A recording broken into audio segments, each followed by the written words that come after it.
அகிலத்தின் அன்பான சொந்தங்களுக்கு இனிய வணக்கம். மீண்டும் ஒரு காலையினூடாக சந்தித்திருக்கின்றோம். காசாவில் மிக பெரும் இனப்படுகொலை செய்து வரக்கூடிய இஸ்ரேலிய ஆக்கிரமிப்பு மேற்கு கரையிலும் மிகப்பெரிய அளவில் பாலஸ்தீனர்களுக்கு எதிரான வன்முறையை செய்வதாக ஐநா மிகப்பெரிய குற்றச்சாட்டை முன்வைத்திருக்கின்றார்கள். நெதன்யாகுவின் உடைய கூட்டணிக்குள் மீண்டும் பிளவு ஏற்பட்டிருக்கின்றது. முக்கிய கூட்டணி கட்சி வெளியேறியிருப்பதால் நெதன்யாகுவினுடைய அரசுக்கு புதிய நெருக்கடி ஏற்பட்டிருக்கின்றது. ஈரானை மீண்டும் அணுசக்தி பேச்சுவார்த்தைக்கு அமெரிக்கா அழைத்திருக்கின்றார்கள். ஈரானின் பதில் எவ்வாறு இருக்கின்றது? இந்த நிலையில் உலகில் நடைபெற்ற மிக முக்கியமான சம்பவங்களின் தொகுப்பை இந்த காணொலியில் விரிவாக பார்க்கலாம்.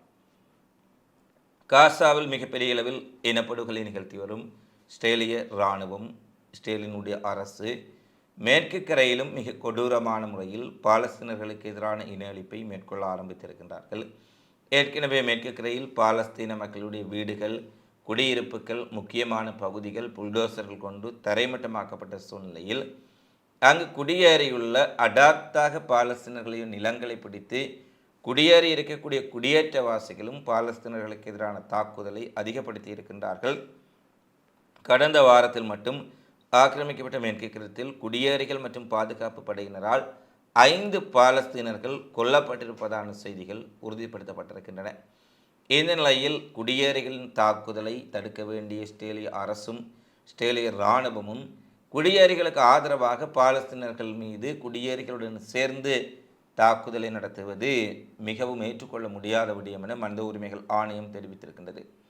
ஐநா மனித உரிமை ஆணையம் மேலும் தெரிவிக்கையில், என்றுமில்லாதவாறு தற்போது கடந்த ஒரு சில மாதங்களாக ஆக்கிரமிக்கப்பட்ட மேற்கு கரையில் பாலஸ்தீனர்கள் மீதான கொடூரமான தாக்குதல்கள், வன்முறைகள், தீவைப்பு சம்பவங்கள், ஏன் பாலஸ்தீனர்கள் படுகொலை செய்யக்கூடிய சம்பவங்களை கூட இஸ்ரேலிய படைகளும் குடியேறிகளும் செய்து நடத்தி கொண்டிருக்கின்றார்கள்.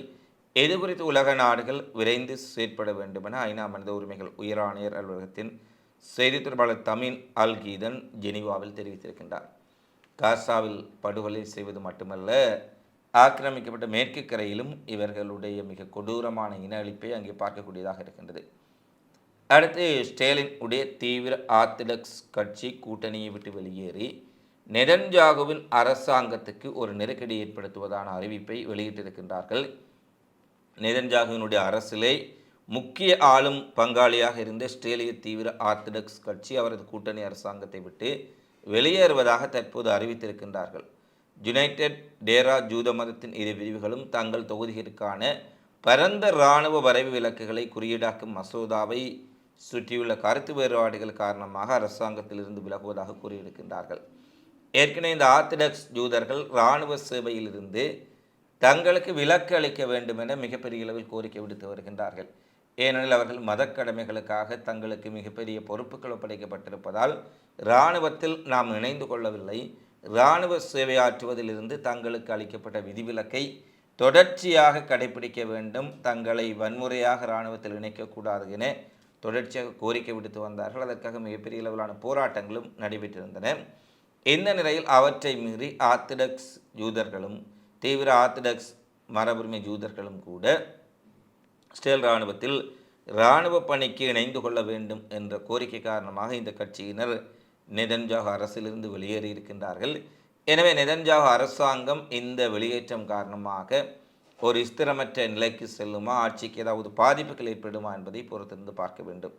ஜூத செமினரி மாணவர்களின் நிலையை உறுதி செய்வதற்கான அதன் உறுதிமொழிகளை அரசாங்கம் மீண்டும் மீறியிருப்பதாக தெரிவித்து அதன் சட்டமன்ற உறுப்பினர்கள் கூட்டணி மற்றும் அரசாங்கத்திலிருந்து ராஜினாமா செய்வதாக தற்போது அதிகாரபூர்வமான ஒரு அறிவிப்பை விடுத்திருக்கின்றார்கள்.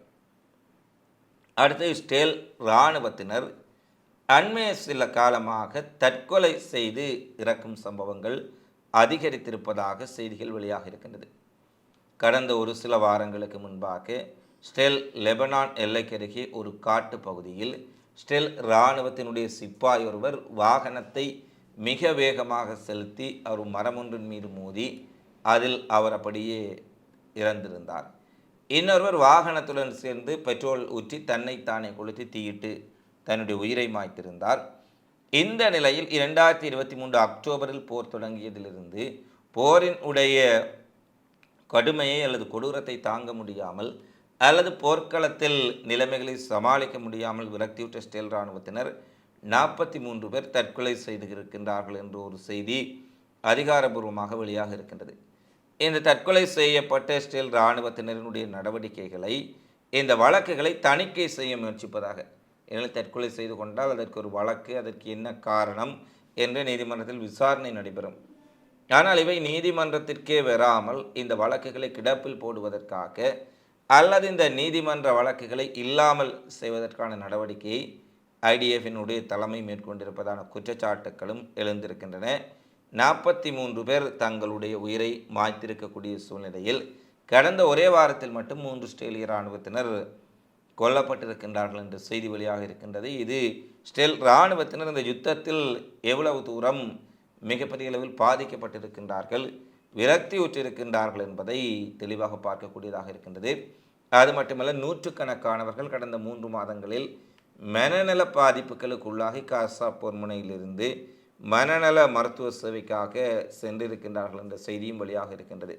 ஏனெனில் அங்கு நடைபெறக்கூடிய தொடர்ச்சியான போர், நீண்ட போர், மிகப்பெரிய உயிரிழப்புகள் தற்போது இஸ்ரேல் இராணுவத்துக்கு ஏற்பட்டிருக்கும் சூழ்நிலையில் இந்த தற்கொலைகளும் மன அழுத்தம் காரணமாக மருத்துவர்களிடம் அனுமதிக்கக்கூடிய இஸ்ரேல் இராணுவத்தின் எண்ணிக்கையும் மிகப்பெரிய அளவில் அதிகரித்திருக்கின்றது என்ற செய்தி வெளியாக இருக்கின்றது.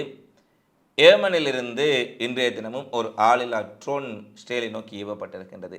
இஸ்ரேலினுடைய ஈலாட் துறைமுகத்தை நோக்கி இந்த ட்ரோன் ஏவப்பட்டதாகவும் இதை தாங்கள் இடைமறித்திருப்பதாக இஸ்ரேலிய இராணுவம் அறிவித்திருக்கின்றார்கள். ஈலாட் நோக்கி ஏவப்பட்ட இந்த ட்ரோன் இஸ்ரேலுக்கு அருகாமையில் வந்தபோது அதை நாங்கள் இடைமறித்து சுட்டு வீழ்த்தி இருக்கின்றோம் என்ற செய்தியை இஸ்ரேல் இராணுவத்தின் தரப்பில் வெளியிடப்பட்டிருக்கின்றது. அடுத்து, அமெரிக்கா மீண்டும் ஈரானை அணுசக்தி பேச்சுவார்த்தையை தொடங்க வருமாறு அழைப்பு விடுத்திருக்கின்றார்கள். அமெரிக்கா மிகப்பெரிய அளவில் ஈரானுடைய அணுசக்தி கட்டமைப்புகளை அழித்து விட்டோம், அணு உலைகளை அழித்து விட்டோம், ஈரானினுடைய கதை முடிந்து விட்டது, இனி அணுவாயுதங்கள் தயாரிப்பதற்கே எந்த விதமான வாய்ப்பும் கிடையாது என மிகப்பெரிய அளவில் பில்டப்பாக கூறியவர்கள் எல்லா அணுவாயுத நிலையங்களையும் அணுசக்தி திறன்களையும் அணு உலைகளையும் அழித்து விட்டால் இதற்காக இந்த அணுசக்தி ஒப்பந்தம் குறித்து ஈரானுடன் பேச்சுவார்த்தை நடத்துவதற்கு அவர்கள் அழைக்க வேண்டும் என்று கேட்டால் அதற்கு யாரிடமும் பதில் இல்லை. ஏன்னா நாங்கள் ஏற்கனவே குறிப்பிட்ட அமெரிக்க எதிர் டொனால்ட் ட்ரம்பும் கத்தாரும் ஈரான் கத்தாரில் இருக்கக்கூடிய விமானப்படை தளத்தை தாக்கிய போது எந்த ஒரு சேதமும் தங்களுக்கு ஏற்படவில்லை என்று கூறினார்கள். ஆனால் பின்னர் ஈரான் ஆதாரங்களுடன் வெளியிட்ட பின்னர் அவர்களுடைய தகவல் தொடர்பு கோபுரம் சிதைக்கப்பட்டதை அறிந்திருந்தோம். அதேபோல் ஈரானினுடைய அணுசக்தி நிலையங்கள், அணு கட்டமைப்புகளை முற்றாக அழித்து விட்டோம் என இவர்கள் கூறிக்கொண்டிருக்கின்றார்கள். அப்படி என்றால் எதற்கு மீண்டும் ஒரு பேச்சுவார்த்தை என்பது ஒரு மிகப்பெரிய கேள்வி எழுப்பியிருக்கின்றது.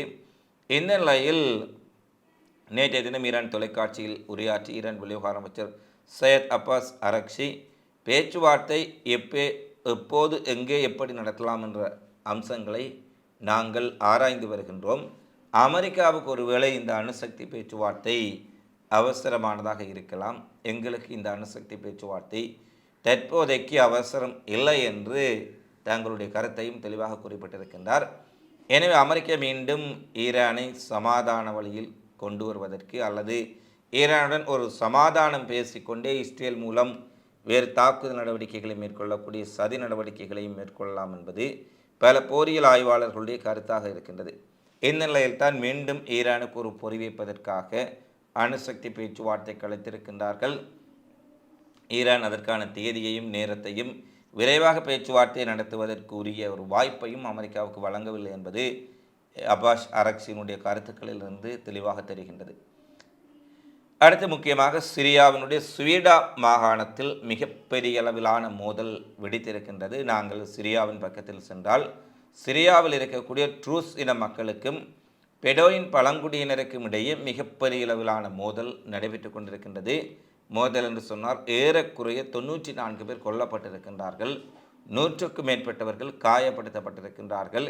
இந்த ட்ரூஸ் இன மக்களுக்கும் பெடோயின் பழங்குடியினருக்கும் இடையிலான மோதல் எல்லை கடந்து செல்வதால் இதை தடுப்பதற்காக அல்லது கட்டுப்படுத்துவதற்காக அந்த நாட்டினுடைய சிறிய இடைக்கால படையினுடைய இராணுவத்தினர் படைகள் அங்கே சென்றிருக்கின்றார்கள் என்ற செய்திகளும் தற்போது வெளியாக இருக்கின்றன. குறிப்பாக 100க்கும் மேற்பட்டோர் கொல்லப்பட்ட சூழ்நிலையில் அம்மாகாணத்தில் ஊரடங்கு பிறப்பிக்கப்பட்டு மோதல்களை முடிவுக்கு கொண்டு வருவதற்கு சிரிய இடைக்கால அரசு படைகள் அங்கு சென்றிருப்பதாகவும் ட்ரூஸ் இன மக்களுக்கும் பெடோயின் பழங்குடியினருக்கும் இடையில் ஒரு பேச்சுவார்த்தையை தாம் மேற்கொண்டிருப்பதாக இடைக்கால அரசாங்கம் தெரிவித்திருக்கின்றது. சிரியாவில் இதுவரை இல்லாத அளவுக்கு இந்த போர் மிகப்பெரிய அளவில் நடைபெற்று கொண்டிருப்பதால் இது ஒரு உள்நாட்டு போராக மீண்டும் ஒரு உள்நாட்டு கலவரமாக மாறுவதற்குரிய வாய்ப்புகள் இருக்கின்றதா என்பது பலருடைய கேள்வியாக இருக்கின்றது.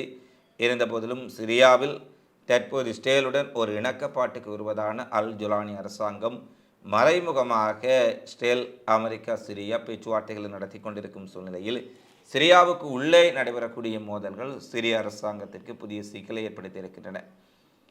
அடுத்து நாங்கள் ஜெர்மனி ரஷ்யாவினுடைய பக்கம் சென்றால் ஜெர்மனி துருப்புக்கள் ரஷ்ய வீரர்களை கொல்வதற்கு தயாராக இருப்பதாக ஜெர்மன் பாதுகாப்பு அமைச்சர் போரிஸ் பிஸ்டோரிஸ் அறிவித்ததை தொடர்ந்து கிரெம்லின் ரஷ்யாவினுடைய சிறுத்துளாளர் டிமிட்ரி மெட்வேவ் ஜெர்மனியர்கள் இந்த போரில் தாங்களாகவே வந்து சிக்கிக்கொள்ள முயற்சிக்கின்றார்கள் என்றால் நாங்கள் ஒன்றும் செய்ய முடியாது, இராயதந்திரத்தை விட அவர்கள் வலிமை மற்றும் தயார் நிலையை வலியுறுத்தக்கூடிய சொல்லாட்சிகளை பயன்படுத்தினால் அதற்கு தக்க பதிலடி கொடுப்பதற்கு ரஷ்ய படைகளும் ரஷ்ய அரசும் தயாராக இருப்பதாகவும் ஜெர்மனி மற்றும் நேட்டோ நாடுகள் வேண்டுமென்றே ரஷ்யாவை கோபப்படுத்தும் விதமான அறிக்கைகளையும் நடவடிக்கைகளையும் மேற்கொள்வது ரஷ்யா உக்ரைன் போரை மேலும் தீவிரப்படுத்தும் என்ற செய்திகளையும் அவர் வெளியிட்டிருக்கின்றார்.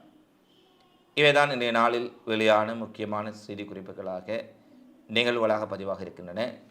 தினந்தோறும் உலகெங்கு நடைபெறும் செய்திகளை உடனுக்குடன் அறிந்து கொள்ள அகிலத்தோடு இணைந்திருங்கள். இந்த காணொளி தொடர்பிலான உங்களது மதிப்பான கருத்துக்களை தவறாமல் கமெண்ட்ஸில் பதிவிடுங்கள் என கேட்டுக்கொண்டு மீண்டும் அடுத்த காணொளியில் உங்களை சந்திக்கும் வரை உங்களிடமிருந்து விடைபெறும் நான் உங்கள் அன்பின் சொந்தூர். வணக்கம்.